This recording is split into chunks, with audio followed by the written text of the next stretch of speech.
STEM 1A. I am here because I want to share my self-care routine. I hope you watch it.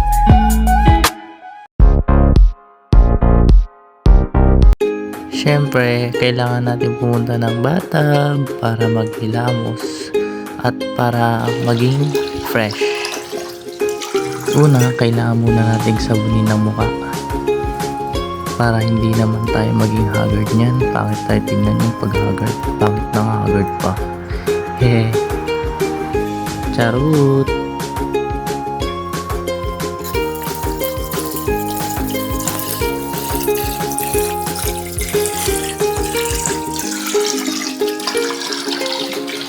Next step is need natin mag-take ng gargar para naman maging fresh ang bunga natin dyan. Mamaya kausapin ka ng crush mo, edi wala na. Turn off na. Charot.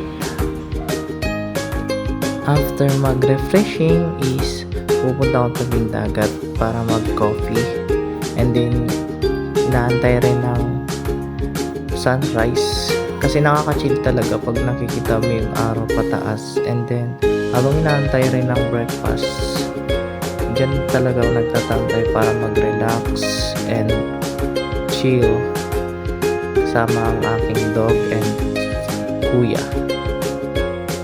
After all, yan na nga po, nakabis na nga po ako kasi pupunta po ako niyan sa bayan para makipag-date. Charot, hindi joke, pupunta po akong palengke para mamalengke. Siyempre, kung minsan-minsan nagpa-nature trek din po kami para mag-relax and chill kasi nakaka-stress rin po talaga pag college student ka na. Kaya need rin mag-chill.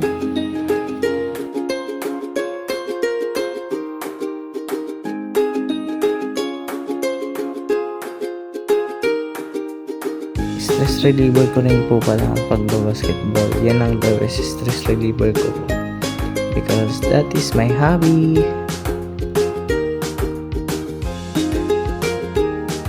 Ano nga po, kailangan na po magkakban kasi gabi na, kaya bye-bye, see you. Finally, I'm done to happen. Nga po, sa gabi yan po ang aking ginagawa, nakikipaglaro sa aming mga dogs kasi ang cute talaga nila pag linalaro. Bite ba? Sana aso na lang rin ako para cute din. Charot. Hachi, ang likot mo talaga. Ang cute mo, Bella. Minsan pag gabi nag-joyride din po at maggala ng maggala pag gabi. Yan rin po naging reliever ko pag daming stress sa buhay. At dahil naggala tayo, syempre nakakagutom kaya maggala. Kaya yan, food trip naman sa gabi. Yan yung midnight snack ko. Mahilig din kasi ako mag midnight snack.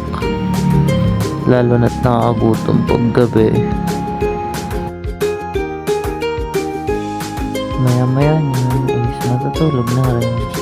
Bago pala ako matulog is nagtututbrush muna ako bago matulog. And yan lamang po. Bye-bye. Thank you for watching, guys. See you on the next vlog. Bye-bye.